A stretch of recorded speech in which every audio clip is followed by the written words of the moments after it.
everyone, welcome to my channel again, welcome to SD Bit, and we are continuing to explore software-defined networking concepts.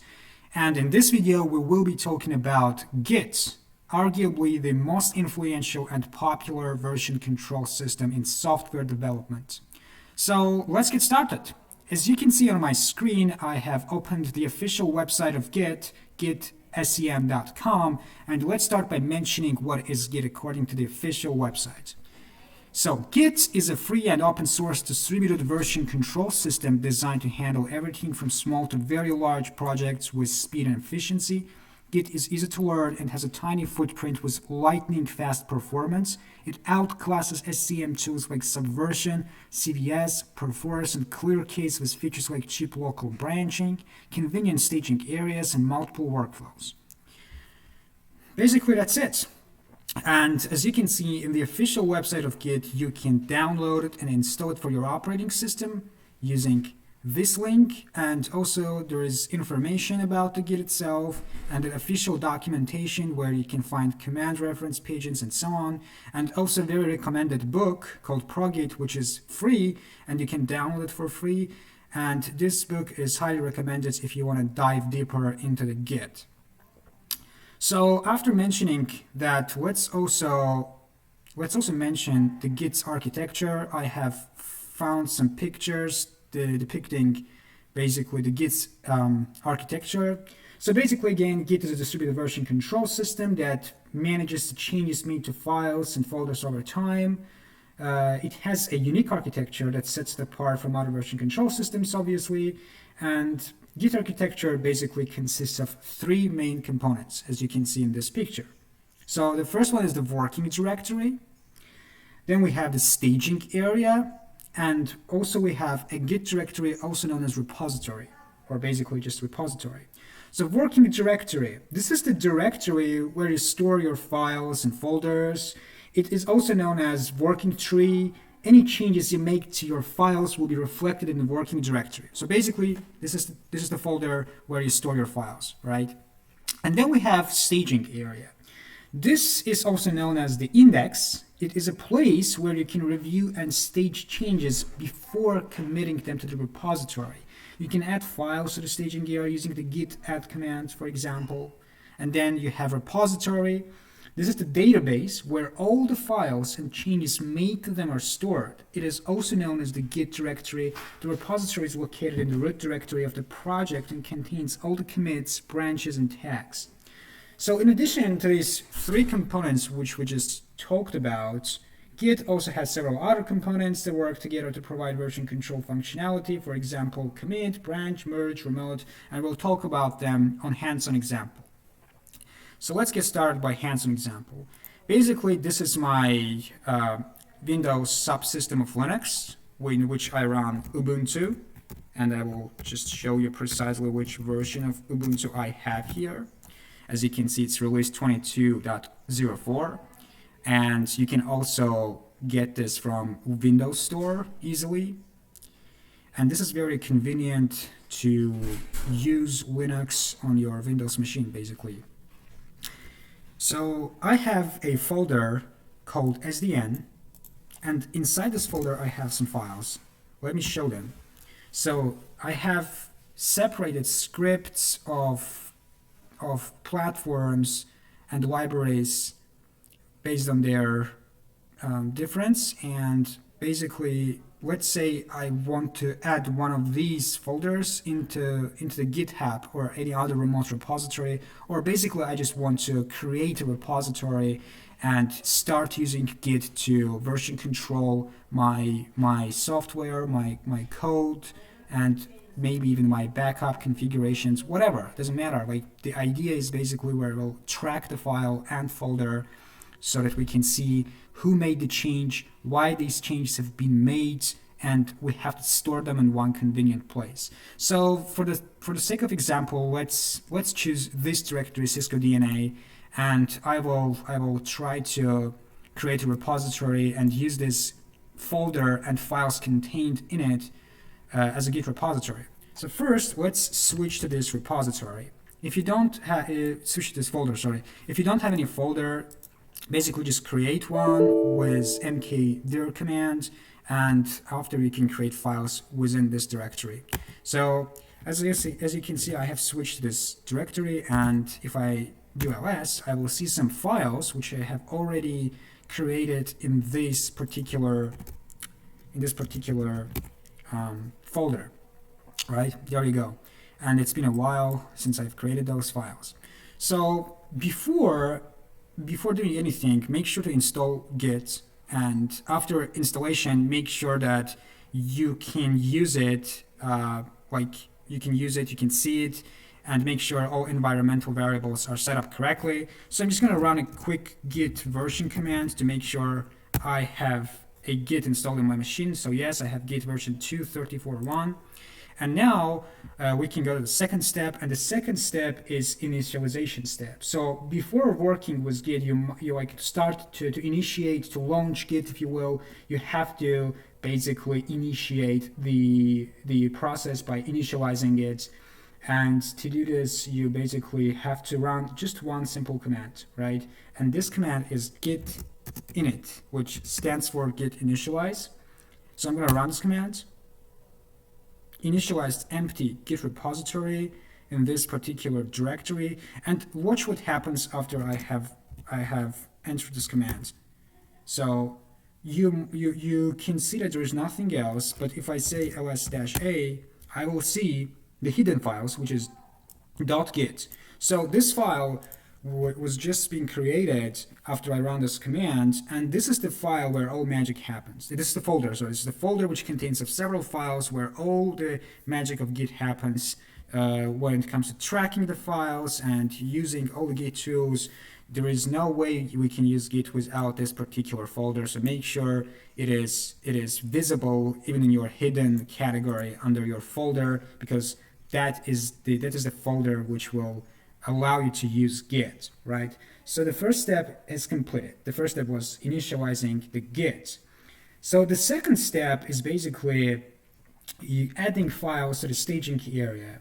And to do this, we are using the command git add to add basically files to the staging area.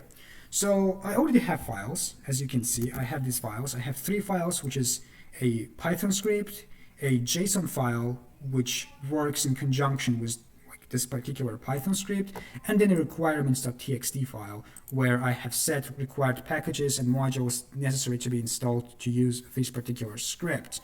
So basically I have already done this, and I don't need to create any new file, but I will create for the sake of purpose. Let's say I want to create but before creation, actually, let me run a quick git status command. So git status is the command which shows you the quick and brief status of Git, so that you know in which component you are right now. So I'm going to just run git status, and as you can see after I run this command, it says that we're in branch master, and branch master is the main branch, the default one, and we don't have any commits yet.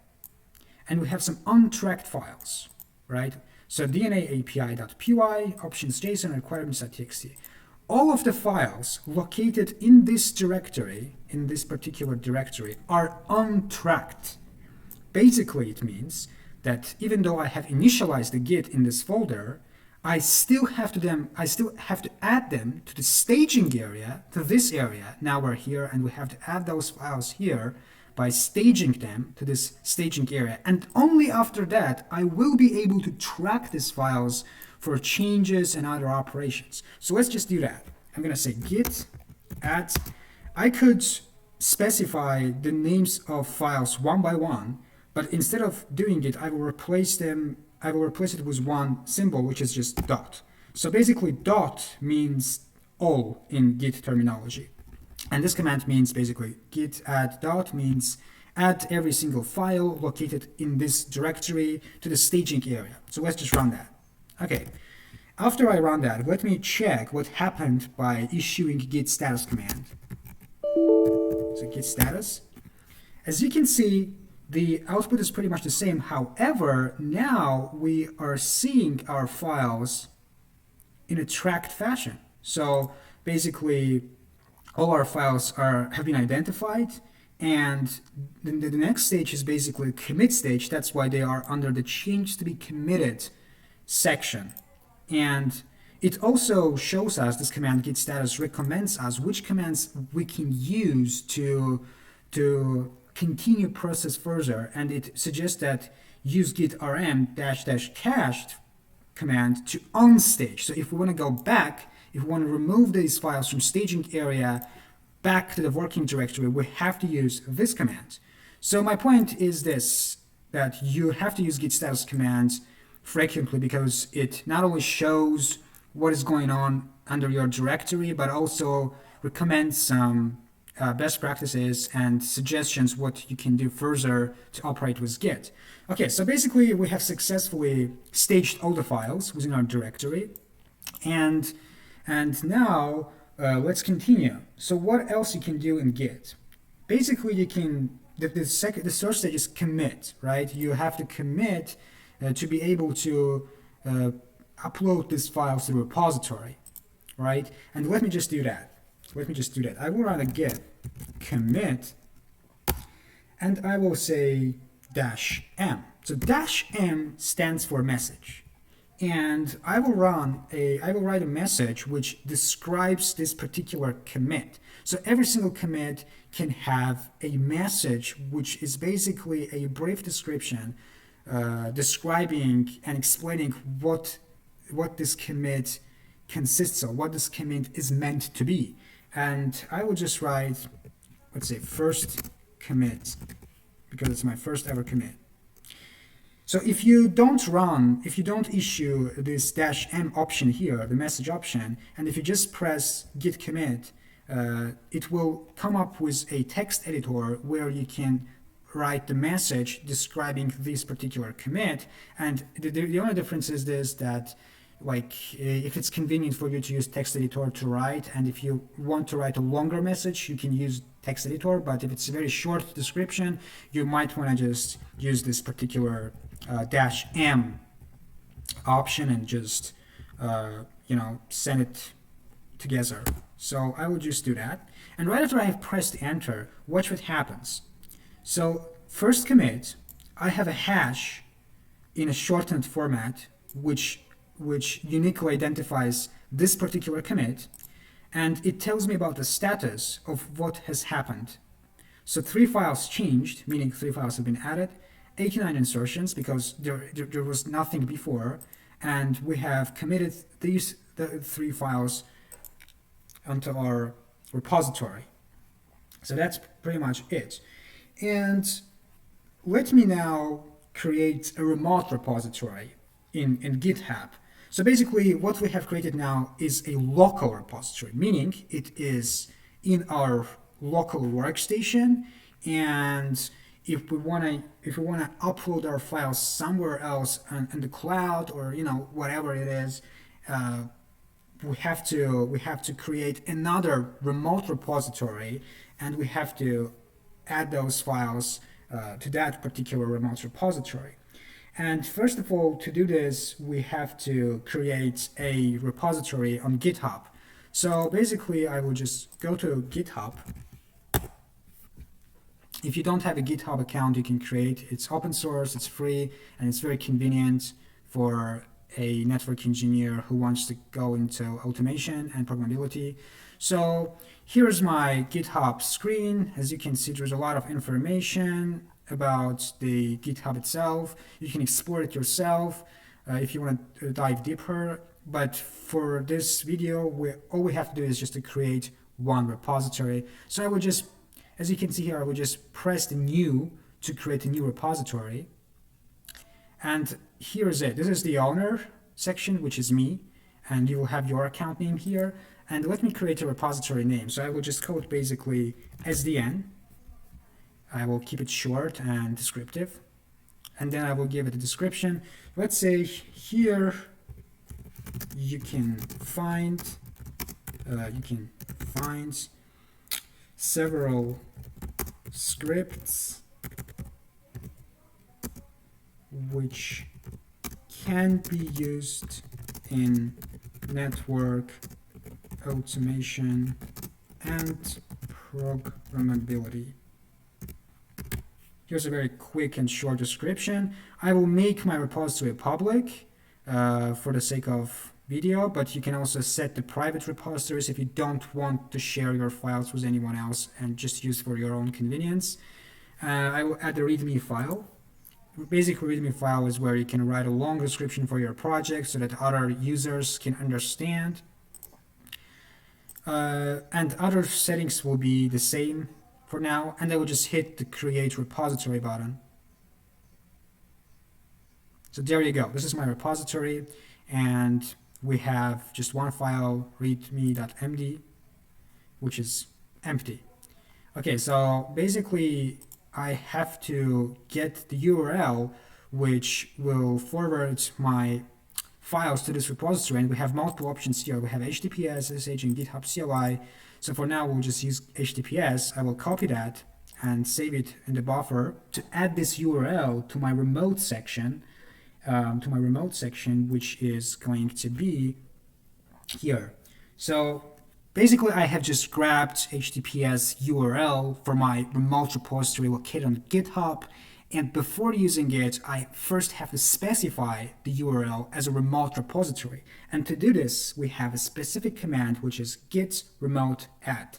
So I will just run this command, git remote add origin, it's the default one, and then we just paste the URL. That's it. After this, I will just hit enter, and I have added this to my list of your remote repository URLs. Also, we can check this by issuing this command, git config, I think it was list. Yes, there you go. So this is the basic configurations. We can edit this configuration file, and I already have my information here, username, my email, and there you go. The last one is remote origin URL, basically has been specified successfully, and all I have to do now is just keep pushing my files to this remote repository. But before that, I also want to show you how to configure these elements in this particular file. And to do this, you will need this command, git config. If you want to manipulate configuration file, you always need to start with git config, and then you will say --user.name, and then you will write your name, for example, whatever your name is. Then you will hit enter. And if you want to add your email, it's the same procedure, but you say user email and add your email. That's it. Okay, so we have successfully indicated remote repository. Now let's push files on my local repository, on my local workstation, these 3 files, to the remote repository in GitHub. And to do this, as I have mentioned before, we have a specific command called git push. And we have to specify -u. And then we have to say origin master. This is the default one. If you have a different branch name, obviously you will issue a different branch name. And if you have a different repository which you want to push your files to, you will mention basically that. This is a very default example. And I'm just going to hit enter. And it asks for the username for GitHub. I'm just going to indicate my username. And it asks for a password, and I will indicate the password. Basically, I had problem with the password because support for password authentication was removed in 2021, and I had to configure new authentication methods, and I have just followed this link where they suggested to use personal access token, and I have created a new personal access token based on the requirements. And let's just try to use this personal access token and push my files again. So another attempt, I'm putting my username, and I will just paste my access token, and yes, it worked. It worked, and as you can see, after hitting that, we have basically pushed every single file to the remote repository, as you can see here. And let's just verify that on GitHub. So basically, I'm just going to go to GitHub. There you go. And this is my new token, by the way, fine-grained tokens.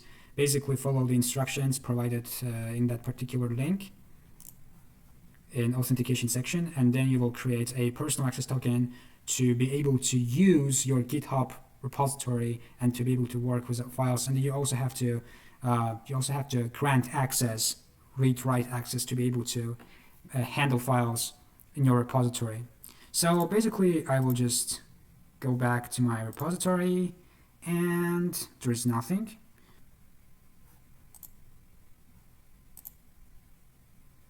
And there you go.